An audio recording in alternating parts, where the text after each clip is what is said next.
Nandamuri Balakrishna back to back 4 సినిమాలు hit కొట్టి Everest శిఖరం మీద ఎక్కి కూర్చున్న తర్వాత ఇప్పుడు అఖండ 2 అయితే వచ్చేసింది. ఈ సినిమా అయితే ఖచ్చితంగా 1000 కోట్ల రూపాయల టార్గెట్ తోని కలెక్షన్స్ తోని అడుగు పెట్టాలని అయితే పాన్ ఇండియా రేంజ్ లో ఈ సినిమాను విడుదల చేసి ఖచ్చితంగా 1000 కోట్ల టార్గెట్ కొట్టాలనే ఒక టార్గెట్ తోని ఈ సినిమాను రూపొందిస్తున్నట్టయితే తెలుస్తుంది. అందులో భాగంగానే ఈ సినిమాను అఖండ 1 కన్నా కూడా అఖండ 2లో హిందుత్వం గురించి ఎక్కువగా చూపించి నార్త్ ఇండియాలో కూడా పెద్ద ఎత్తున ఈ సినిమాను సూపర్ హిట్ చేసే విధంగా అయితే చూపిస్తున్నట్టు తెలుస్తుంది. ముఖ్యంగా కాశీ విశ్వనాథుడి ఆలయాన్ని రక్షించే సీన్స్ కొన్ని దీనిలో ఉన్నట్టు తెలుస్తుంది. ముఖ్యంగా ఉత్తరప్రదేశ్లో మనకు తెలుసు, బీహార్ లాంటి ప్రాంతాల్లో కాశీ విశ్వనాథుడిని ఎక్కువగా పెద్ద మొత్తంలో కొలుస్తారు. అలాంటి కాశీ విశ్వనాథ క్షేత్రాన్ని కాపాడే ఒక క్షేత్ర పాలకుడిగా అఖండ 2 సినిమాలో నందమూరి బాలకృష్ణ కనిపిస్తున్నట్టయితే తెలుస్తోంది. ఈ సినిమాను పెద్ద ఎత్తున హిందీలో కూడా రిలీజ్ చేసి ఉత్తరప్రదేశ్ ముఖ్యమంత్రి యోగి ఆదిత్యనాథ్ చేతుల మీదుగా ఈ సినిమా ఆడియో ఫంక్షన్ రిలీజ్ చేయాలని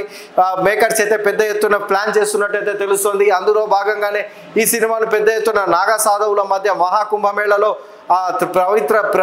పవిత్ర త్రివేణి సంగమంలో షూటింగ్ నిర్వహించిన తొలి సినిమాగా అయితే ఆ చరిత్రకి ఎక్కిందని చెప్పవచ్చు. వీటన్నిటి నేపథ్యంలో చూసుకున్నట్లయితే ఈ సినిమా కనుక హిట్ అయితే కనీసం 1000 కోట్లు కలెక్షన్ చేయడం అసాధ్యమైతే కాదనేసి మేకర్స్ అయితే చెప్తున్నారు.